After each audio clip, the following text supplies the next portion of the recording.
नमस्कार, मैं हूं निकिता और आप देख रही हैं सत्यहिंदी.com। चलिए एक नजर डालते हैं अब तक की सुर्खियों पर। रेल मंत्री अश्विनी वैष्णव आज गुरुवार को सदन में बजट की चर्चा के दौरान बोलते हुए विपक्ष पर भड़क गए। दरअसल जब वे रेलवे को लेकर बात कर रहे थे कि तभी विपक्ष हंगामा करने लगा। इस पर रेल मंत्री ने कहा कि हम आपकी तरह रील बनाकर दिखाने वाले लोग नहीं हैं, काम करने वाले लोग हैं। ये क्या तरीका है, कुछ भी बीच में बोल देते हैं। रेल मंत्री ने कहा कि लोको पायलटों के औसत कामकाज और आराम का समय 2005 में बनाए गए एक नियम से तय होता है। 2016 में नियमों में संशोधन किया गया और लोको पायलट्स को अधिक सुविधाएं दी गईं। सभी रनिंग रूम 558 को वातानुकूलित बनाया गया। लोको कैब बहुत अधिक कंपन करती है, गर्म होती है और इसीलिए 7000 से अधिक लोको कैब वातानुकूलित हैं। अश्विनी वैष्णव ने आगे कहा कि यह उन लोगों के समय में शून्य था जो आज रील बनाकर सहानुभूति दिखाते हैं।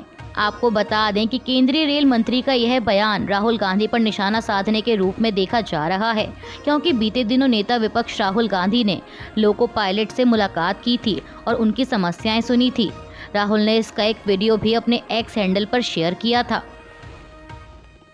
कांग्रेस सांसद गौरव गोगोई ने कहा कि भाजपा के मंत्री अपनी विफलताओं के लिए नैतिक जिम्मेदारी नहीं लेते।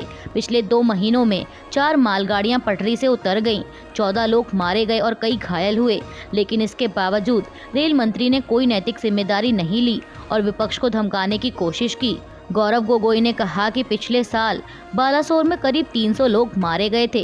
पिछले 1-2 सालों में रेल दुर्घटनाओं की संख्या बढ़ी है, लेकिन रेल मंत्री रील बनाने में व्यस्त हैं। वे रेल मंत्री नहीं बल्कि रील मंत्री हैं, डिरेलमेंट मंत्री हैं। जो दुर्घटनाएं हो रही हैं उसके आधार पर उन्हें इस्तीफा दे देना चाहिए, लेकिन भाजपा की परंपरा है कि कोई भी जिम्मेदारी नहीं लेता। कांग्रेस सांसद ने आगे कहा कि उनका यानी अश्विनी वैष्णव का पूरा बयान संतोषजनक नहीं था और वह लोगों के प्रति जवाबदेही से भाग गए। यही कारण है कि इंडिया गठबंधन की पार्टियों ने वॉकआउट किया। मथुरा की श्री कृष्ण जन्मभूमि और शाही ईदगाह मस्जिद विवाद में हिंदू पक्ष के लिए राहत की खबर आई है। दरअसल इलाहाबाद हाई कोर्ट ने मुस्लिम पक्ष की आपत्तियों को खारिज कर दिया और हिंदू पक्ष के सभी मुकदमों को सुनने लायक बताया है। आपको बता दें कि मुस्लिम पक्ष ने पोषणीयता को लेकर आपत्ति जताई थी। यूपी सुन्नी सेंट्रल वक्फ बोर्ड और शाही ईदगाह मस्जिद कमेटी ने places of worship act, limitation act, Waqf act और स्पेसिफिक रिलीफ एक्ट से बाधित बताकर हिंदू पक्ष की सभी 18 याचिकाओं को खारिज किए जाने की दलील पेश की थी। वहीं अदालत ने ऑर्डर 7 और रूल 11 के तहत मुस्लिम पक्ष द्वारा की गई आपत्तियों को खारिज कर दिया और अपने फैसले में कहा कि हिंदू पक्ष के सभी मुकदमे सुनने लायक हैं। अब इलाहाबाद हाई कोर्ट से आ जाए फैसले का असर यह होगा कि हिंदू पक्ष की याचिकाओं पर हाई कोर्ट में सुनवाई जारी रहेगी। मामले पर अगली सुनवाई 12 अगस्त को होगी। पेरिस ओलंपिक में कांस्य पदक जीतने पर स्वप्निल कुसाले ने कहा कि इवेंट से पहले सभी खिलाड़ियों की धड़कनें बढ़ती हैं। मैंने बस अपनी सांसों पर काबू और खुद को शांत रखते हुए अपने शूट पर फोकस किया। मैं स्कोर बोर्ड की तरफ भी ध्यान नहीं दे रहा था। मेरा फोकस केवल खुद पर और शूटिंग पर ही था। मुझे बस वहां पर मौजूद जो भारतीय थे उनको खुश देखना था। अपनी ओलंपिक तक की यात्रा के बारे में स्वप्निल का कहना था कि मैंने अपनी पिछली गलतियों और अनुभवों से सीखा है और उसी की बदौलत मैं यहाँ आया था। मैं अपनी कोच दीपाली मैम को भी शुक्रिया कहना चाहता हूँ। उन्होंने मुझे भावनात्मक तौर पर काफी सपोर्ट किया है। पेरिस ओलंपिक 2024 का आज 1 अगस्त गुरुवार को छठा दिन है। भारतीय खिलाड़ी आज बैडमिंटन, तीरंदाजी, हॉकी, गोल्फ, शूटिंग जैसे इवेंट में भाग ले रहे हैं। आपको बता दें कि भारत ने पेरिस ओलंपिक में अब तक 2 ब्रॉन्ज मेडल जीते हैं। वहीं कल 5वें दिन भी भारतीय खिलाड़ियों का प्रदर्शन शानदार रहा। हालांकि भारत ने कल मेडल के लिए कोई इवेंट नहीं खेला, लेकिन बैडमिंटन में पीवी सिंधु और लक्ष्य सेन ने जीत दर्ज कर प्री क्वार्टर फाइनल में एंट्री कर ली थी, जबकि भारतीय महिला स्टार बॉक्सर लवलीना बोर्गोहेन ने क्वार्टर फाइनल में एंट्री की। इसके अलावा शूटिंग और आर्चरी से भी अच्छी खबर आई थी। शूटिंग इवेंट से भारत के लिए अच्छी खबर है। भारत के स्वप्निल कुसाले ने इतिहास रच दिया है। स्वप्निल ने शूटिंग में मेंस 50 मीटर राइफल 3 पोजीशन में ब्रॉन्ज मेडल हासिल किया। आपको बता दें कि पहली बार किसी भारतीय शूटर ने ओलंपिक की 50 मीटर राइफल 3 पोजीशन स्पर्धा में पदक जीता है और इसी के साथ मौजूदा ओलंपिक खेलों में ये भारत का तीसरा मेडल रहा। इससे पहले भी भारत के पिछले 2 मेडल शूटिंग में ही आए थे। स्वप्निल कुसाले के कांस्य पदक जीतने पर उनके माता पिता ने खुशी जाहिर करते हुए कहा कि उन्हें पूरा भरोसा था कि वह तिरंगे और देश के लिए पदक जीतेगा। स्वप्निल के पिता ने संवाददाताओं से कहा कि हमने उसे अपने काम पर ध्यान केंद्रित करने दिया और कल उसे फ़ोन तक नहीं किया ताकि उसका ध्यान भटक न जाए। उन्होंने कहा कि पिछले 10 से 12 वर्षों से वह अधिकतर घर से दूर रहता था और अपनी निशानेबाजी पर ध्यान केंद्रित करता था।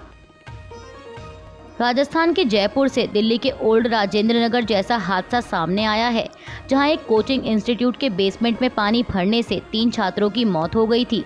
मीडिया रिपोर्ट्स के मुताबिक आज गुरुवार सुबह जयपुर के एक मकान के बेसमेंट में बारिश का पानी भरने से एक बच्चे समेत 3 लोगों की मौत हो गई। जयपुर के सब डिविजनल ऑफिसर आदेश जाखड़ ने मीडिया से मौत की पुष्टि करते हुए कहा कि ध्वज नगर में एक मकान के बेसमेंट में पानी भरने से 3 की मौत हुई है।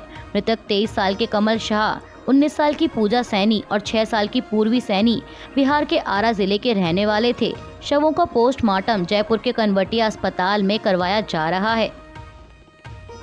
हिमाचल प्रदेश मंडी के एडीएम मदन कुमार ने प्रदेश में बादल फटने पर बताया कि 31 जुलाई को रात 11 बजे पधर उपमंडल में बादल फटने की सूचना मिली। प्रशासन ने राहत बचाव कार्य शुरू कर दिया है। एसडीआरएफ, एनडीआरएफ, होमगार्ड और पुलिस की टीमें मौके के लिए रवाना की गईं। उन्होंने बताया कि बादल फटने और भारी बारिश के कारण वहां आसपास की सड़कें अवरुद्ध हो गईं और ब्रिज टूट गए। उपायुक्त मौके पर पहुंच गए हैं और राहत बचाव कार्य का जायजा ले रहे हैं। वहां 2 शव बरामद हुए और 8 लोग लापता हैं। 3 घर पूरी तरह तबाह हो गए हैं और कुछ लोगों के दबे होने की आशंका है। एडीएम ने कहा कि राहत और बचाव कार्य जारी है। ब्यास नदी का जलस्तर भी बढ़ गया है।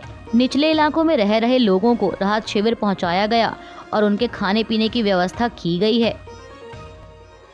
केरल के मुख्यमंत्री पिनराई विजयन ने वायनाड भूस्खलन पर कहा कि आज एक उच्च स्तरीय बैठक हुई। उसके बाद राजनीतिक दलों के नेताओं की भी बैठक हुई। बैठक में विपक्षी नेताओं ने भी हिस्सा लिया। मुख्यमंत्री ने कहा कि मैं सेना के जवानों के प्रयासों की सराहना करता हूं। उन्होंने हमें बताया है कि फंसे हुए अधिकतर लोगों को बचा लिया गया। मिट्टी के नीचे फंसे लोगों को बचाने के लिए मशीनरी लाना मुश्किल था और पुल बनाने से यह काम आसान हो गया। बेली ब्रिज का निर्माण लगभग पूरा हो चुका है।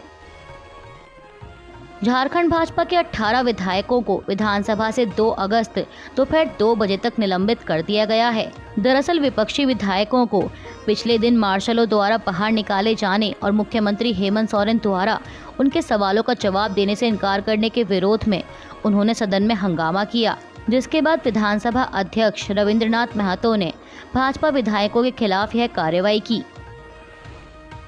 सुप्रीम कोर्ट ने आज गुरुवार को कहा कि राज्यों को अनुसूचित जातियों और अनुसूचित जनजातियों का उपवर्गीकरण करने का अधिकार है ताकि अधिक वंचित जातियों के उत्थान के लिए आरक्षित श्रेणी के अंदर कोटा दिया जा सके। अब अदालत के इस फैसले का स्वागत करते हुए जेडीयू नेता राजीव रंजन ने कहा कि यह एक ऐतिहासिक फैसला है और हम इसका स्वागत करते हैं। जातिगत आरक्षण में कई जातियां ऐसी थीं जिन्हें विकास के वे अवसर नहीं मिले जिनके वे हकदार थे। यह फैसला उन्हें वे अवसर दिलाने में मदद करेगा। अभी के लिए बस इतना ही। बाकी की खबरों के लिए जुड़े रहिए सत्यहिंदी.com के साथ।